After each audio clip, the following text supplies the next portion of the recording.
বাবার সাথে বেয়াদবি করলে ফলাফল কেমন হয় শুনেন। কুমিল্লার একটা এলাকার নাম হলো চান্দিনা। ওই চান্দিনার একজন লোক আছে, তিনি হলো ডাক্তার, থাকে ঢাকায় মুগদায়। তিনি আমাকে বলল, হুজুর মায়ের সাথে বেয়াদবি করলে যে কি হয় এটা আমি চোখ দিয়ে দেখছি। প্রতি জুমায় তিনি আমার মসজিদে নামাজ পড়ে। ডাক্তার মানুষ, এমবিবিএস ডাক্তার, অনেক বড় সম্মানী ব্যক্তি। তিনি বলল, হুজুর আমার বাড়ির পাশে এক মহিলা তার বাচ্চাকে নিয়ে অনেক কষ্ট করে বড় হয়েছে। বড় হওয়ার পরে স্বামী মারা গেছে। স্বামী মারা যাওয়ার পরে স্ত্রী দ্বিতীয় কোনো স্বামী গ্রহণ করে নাই। বাচ্চার চেহারার দিকে তাকাইয়া সৌন্দর্য, রূপ, লাবণ্য, যৌবনকে বিসর্জন দিয়েছে। বাচ্চা বড় হয়ে গেছে, শক্তি হয়েছে। সন্তান এবার মাকে বলল, ও মা, আমার মনে চায় আমি ইতালিতে গিয়া কাজ কাম কইরা বাড়ি ঘরটার একটু সৌন্দর্য করব, কিন্তু টাকা নাই, কেমনে আমি ইতালি যাব? নানার যেই সম্পদ মা তুমি পাবে সেই সম্পদ বিক্রি করে আবার ইতালি পাঠায়া দাও। এবার মা সিদ্ধান্ত নিল যে বাবার প্রত্যেক সম্পদ বিক্রি করে সন্তানকে ইতালিতে পাঠাবো। সম্পদ বিক্রি করার পরে টাকার ক্যাপচার হয় না, আরো লাগবে।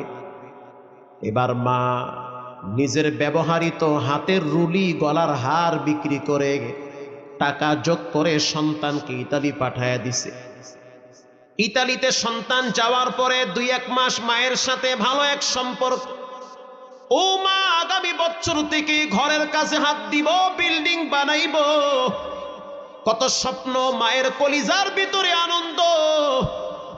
যদিও আমি দ্বিতীয় স্বামী হিসেবে কাউকে গ্রহণ করি নাই, সন্তানের ভবিষ্যতের দিকে তাকায়া আজকে সেই সন্তান প্রতিষ্ঠিত হয়েছে, মানুষ হয়ে গেছে। এবার সেই ডাক্তার বলে, হুজুর 3-4 মাস যাওয়ার পরে সন্তান কেমন জানি পরিবর্তন হয়ে গেছে। পরে বুঝতে পারলাম সন্তান একটা মেয়ের পাল্লায় পড়ছে। এই মেয়েটার সাথে ফোনে নিয়মিত কথা হয়, আলাপ হয়। আল্লাহর কসম, আল্লাহর জাত ও সিফতের কসম, মিথ্যা বললে যেন আমার জিহ্বাটা বেঁকা হয়ে যায়। গতকালকে বয়ান করছি কুমিল্লায়, লাঙ্গনকোট কুমিল্লায়। গাড়িতে বসলাম, এক ভদ্রলোক আইসা চোখের পানি ছেড়ে কেঁদে দিয়েছে, হুজুর আমার সন্তান এখন কন্টিনিউ এসএসসি পরীক্ষা দেয়, কিন্তু আমার সন্তান একটা মেয়ের পাল্লায় পড়ে পরিবর্তন হয়ে গেছে। সন্তানটা ঘরেও থাকে না, রাত জেগে জেগে মেয়েটার সাথে সময় দেয়। একটু দোয়া করেন, কিছু বললে সন্তান আমাকে মারতে চায়। এরকম সন্তান আজকে ঘরে ঘরে অভাব নাই, আছে না নাই? কিচ্ছু হবে না, ভবিষ্যৎ জিন্দেগি অন্ধকার হয়ে যাবে। মা টের পাইছে সন্তান পরিবর্তন হয়ে গেছে। কিছুদিন পরে সন্তান গোপনে ওই মেয়েটাকে বিবাহ করেছে। মেয়েটা বলেছে, বিবাহ বসতে পারি, শর্ত একটা, যে তুমি আমাদের বাড়িতে আসবে, টাকা পয়সা যা কামাই করবে আমার হাতে দিবে, তোমার মায়ের সাথে সম্পর্ক রাখতে পারবে না। ছেলেটা মেয়ের প্রেমে অন্ধ হয়ে গেছে, মানসিক প্রতিবন্ধী হয়ে গেছে, ভালোবাসার জোয়ার চলে আসছি। একা একা বাংলাদেশে চলে আসছে, গোপনে বিবাহ করেছে। বিবাহ করার পরে শ্বশুর বাড়িতে কিছুদিন থাকলো। এরপরে শ্বশুর শাশুড়ি স্ত্রী সহ এয়ারপোর্টে সন্তানটাকে আগায় দিছে, যাও ইতালিতে নিরাপদে যাও। কারণ শ্বশুর শাশুড়িও টের পাইছে টাকার গাছ, মসমসা টাকা কামাই করে, এরই তো দরকার। কথা ঠিক না ব্যাঠি? এরই তো দরকার। এবার সন্তান বিদেশে যাওয়ার পরে নিয়মিত শ্বশুর শাশুড়ির সাথে যোগাযোগ, মায়ের সাথে সম্পর্ক নাই। দীর্ঘদিন হয়ে গেল। মা তো রাত্রিবেলা চোখের অশ্রু যায় নামাজে ধরায়, আর বলে, আল্লাহ কেমন সন্তান দিলা, কত স্বপ্ন, কত চিন্তা ভাবনা, সব তো মাটি হয়ে গেল, খাওনি তো পেটে জুড়ে না। হঠাৎ একদিন মা শুনতে পাইল যে আমার সন্তান গ্রামে আসতেছে। কোন গ্রামে? বলে পাশের গ্রামে সন্তানের বন্ধুর বোনের বিবাহের অনুষ্ঠানে আসবে। তো মা চিন্তা করলো হয়তো আমার সাথে একটু দেখা করে যাবে। সন্তান বিবাহের অনুষ্ঠান কমপ্লিট করে যখন গাড়ি নিয়ে ঢাকায় রওনা হয়েছে, মা আর নিজেকে সামাল দিতে পারে না। মা বুঝতে পারছে যে সন্তানের ভিতরে মনুষ্যত্ব নাই, পশুর চেয়েও খারাপ হয়ে গেছে। সন্তানের মহব্বতে মা এবার রাস্তায় দাঁড়ায় রইছে। এবার সন্তান যখন গাড়ি টান মারছে, মা সামনে দাঁড়ায় বলে, টান দিস না, একটা বারের জন্য তোর বাবার ভাঙ্গা খাটটা একটু বসে যা। সন্তান বলতে আছে, রাস্তা ছেড়ে দাও, ব্যস্ত আছি আমি, পরে দেখা করব, তোমাকে পরিচয় দিলে আমার মান সম্মান থাকবে না, তুমি তো ফকিরনি, তুমি তো গরিব, তোমার ওই ভাঙ্গা টিমের ঘর দেখলে আমার স্ত্রী মন খারাপ করবে, শ্বশুর শাশুড়ি মনে করবে যে আমি ফকিরনির পোলা। মা বলতে আছে, সন্তান জীবনে কোনোদিন তোর শ্বশুর শাশুড়ির সাথে আমার দেখা করাইস না, একটা বারের জন্য আমার ঘরে আইসা আমার হাতে এক গ্লাস পানি খেয়ে যা। আমি তো তোমাকে লম্বা টাইম পেটে রাখছি,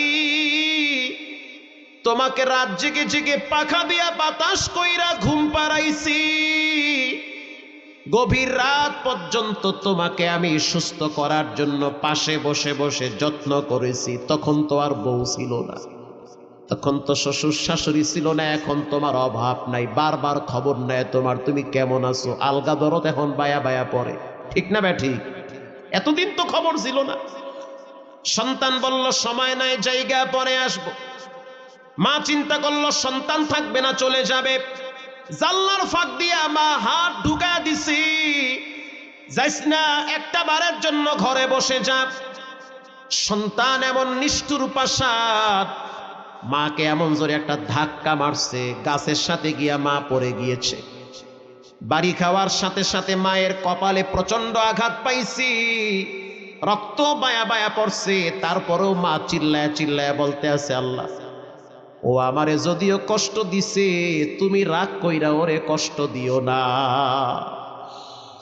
যদিও আমার কপাল থেকে রক্ত ঝরাইছে, তুমি রাগ কইরা শাস্তি দিও না, কারণ সমস্ত কিতাব হাদিসে লেখা মাকে কষ্ট দিলে বেশি দিন আরামে টিকতে পারে না। সন্তান তো বিদেশে চলে গেল, এদিকে মা যাযাবরের মতো জীবন পার করতেছে ঘরে। মাসখানেক পরে ডাক্তার বলতে আছে, হুজুর, এই মহিলাটা আমার বাড়িতে আসছে রাত্র ৩টায়, আইসা দরজায় লক করতে আছে, ডাক্তার একটু খবর নিয়ে দেখেন আমার সুমন কেমন আছে। ডাক্তার বলতে আছে, রাত্র ৩টা বাজছে, সমস্যা কি? বলে, আমি তো একটা খারাপ স্বপ্ন দেখছি, এটা কোনো বানোয়াট কিচ্ছা কাহিনী না, এটা হলো কুমিল্লার বাস্তব ঘটনা। আল্লাহু আকবার। ডাক্তার বলতে আছে, খবর কেমনে নিব? মহিলা বলতে আছে, যেমনে হোক খবর নেন, আমার সন্তান কেমন আছে। ডাক্তার বলল, কি স্বপ্নে দেখলা? বলে, আমি দেখছি আমার সন্তান একটা ফ্যাক্টরির ভিতরে মিশিং চলতেছে, মিশিং এর ফিতার সাথে আমার সন্তানের হাত পেঁচাইছে, হাত পেঁচাইতে পেঁচাইতে পেঁচাইতে পেঁচাইতে শরীর থেকে হাতটা আলাদা হয়ে গেছে, এটা আমি স্বপ্নে দেখছি, তাড়াতাড়ি একটু খবর নেন। ডাক্তার বলতে আছে, হুজুর, আমি এই মহিলাটারে একটু বুঝাইয়া শুনাইয়া বাড়িতে পাঠাইয়া দিছি, কিছুক্ষণ পর আমার মোবাইলে ঋণ ভেসে উঠল। তখন মোবাইলের দিকে তাকায় দেখলাম এটা বাহিরের নাম্বার, কল রিসিভ করলাম। ওই যে সুমনের কিছু বন্ধু বান্ধব আছে, তাদের সাথে আমার কথা হয় মাঝে মাঝে। একজনে ফোন দিয়া বলল, সুমনের অবস্থা খারাপ, ফ্যাক্টরির ভিতরে, জুতার ফ্যাক্টরির ভিতরে দাঁড়ায়া দাঁড়ায়া ডিউটি পালন করতেছিল, চামড়াগুলা পল্টাইতেছিল ফিতার সাথে। একটা সময় দেখা গেল হাতটা হঠাৎ ফিতার সাথে ঢুকে গেছে, ফিতাও ঘুরতেছে, দেহটাও ঘুরতেছে, হাত ঘুরতেছে, ফিতাও ঘুরতেছে, বডিটাও ঘুরতেছে। একটা সময় আঘাত করে করে দেহ থেকে হাতটা ডিসকানেক্ট হয়ে গেছে, আলাদা হয়ে গেছে, রক্তাক্ত বটি নিয়ে রাস্তায় পড়ে আছে। হসপিটালে নেওয়া হয়েছে, অবস্থা খুব খারাপ, অনেক রক্ত লাগবে। স্ত্রীকে টেলিফোন করা হয়েছে, স্ত্রী এখন ফোন রিসিভ করে না। শ্বশুর শাশুড়িকে ফোন করা হয়েছে, কেউ রিসিভ করে না, কারণ বুঝতে পারছে টাকার বাক্স নষ্ট হয়ে গেছে। বুঝতে পারছে। প্রিয় ভাইরা আমার, সকালবেলায় মহিলার কাছে গিয়া বলল, মা টেনশন করবেন না, দোয়া করেন, দুর্ঘটনা ঘটছে ঠিক। মহিলা বলতে আছে, ডাক্তার আমি তো আমার সন্তানের অভিশাপ দেই নাই, আমি তো বরদোয়াও দেই নাই, তো কেন এমন দুর্ঘটনা ঘটলো? আমি বারবার বলছি, আল্লাহ যত কষ্ট আমি মা সহ্য করব, কিন্তু আমার বাচ্চাটার জন্য কোনো কষ্ট না হয়। এই সন্তান দীর্ঘদিন চিকিৎসা করলো, ঢাকায় উত্তরায় ফ্ল্যাট ছিল, সেটা বিক্রি করার পরেও চিকিৎসার টাকা জোগাড় হয় না। গোপনে যত ব্যাংক ব্যালেন্স ছিল সব শেষ করলো, তারপরও চিকিৎসার টাকা হয় না। স্ত্রীকে ফোন করে বলল, কিছু টাকা দাও, তোমাকে তো আমি লক্ষ লক্ষ টাকার গোল্ড দিয়েছি, স্বর্ণ দিয়েছি। স্ত্রী বলল, দিয়েছো ঠিক, তবে এখন দিতে পারবো না, তোমাকে আমরা চিনতেও চাই না। সম্পর্ক নষ্ট হয়ে গেল। গ্রামে চলে আসছে, মা ইয়ারফোনে গিয়া বসে আছে আর বলতে আছে, সন্তান সবাই তাড়ায়া দিতে পারে, আমি মা তোমারে তাড়ায়া দিতে পারি না। এখন এই মায়ের ঘরেই থাকে। কয়েক বছর আগে সন্তান দুনিয়ার থেকে বিদায়। সবে বরাতের রাত, ও মা বাবার অবাধ্য সন্তান, যারা বেয়াদবি করেছো, যাদের উপরে মা বাবা কষ্ট নিয়ে আসে, গোপনে মাপ চাও, তা না হলে সুন্দর জীবন টিকবে না, এলোমেলো হয়ে যাবে, ভবিষ্যৎ অন্ধকার হয়ে যাবে। যাদের টাকনুর নিচে প্যান্ট আছে তাদের দোয়া কবুল হবে না। সবে বরাতের রাত্রে তাদের ক্ষমা নাই, যাদের টাকনুর নিচে ইজারি ফিন্নার। আল্লাহর রসুল বলেন, যারা টাকনুর নিচে লঙ্গি পরে, প্যান্ট পরে, এটা ডাইরেক্ট জাহান্নামে পাঠায়া দিবেন কে? হঠাৎ ঝুলে গিয়েছে এক হিসাব, বা হঠাৎ প্যান্ট একটু নিচে নেমে গিয়েছে, টাকনুর নিচে ঝুলতেছে আর এক হিসাব। কন্টিনিউ সৌন্দর্য বাড়াবার জন্য টাকনুর নিচে প্যান্ট ঝুলে আছেন, পায়ে হাত দিয়ে বলি এটা জায়েজ নাই, হারাম। পায়ের নিচের অংশটুকুন ডাইরেক্ট জাহান্নামে যাবে। হাদিসে আসছে, ইজারি ফিন্নার, ডাইরেক্ট জাহান্নামে যাবে ওটা। নাউজুবিল্লাহ বলেন। বেঁচে থাকেন এগুলোর থেকে। শবে বরাতের রাত্রে হত্যাকারীর কোনো ক্ষমা নাই। প্রিয় ভাইয়েরা আমার, এর জন্য পাক্কা নিয়ত করে নেন, এখানে অনেক মা বাবার অবাধ্য সন্তান আছেন, যারা কোনোদিন মা বাবার সাথে আর বেয়াদবি করবেন না, আল্লাহর সাথে কখনোই শিরিক করবেন না।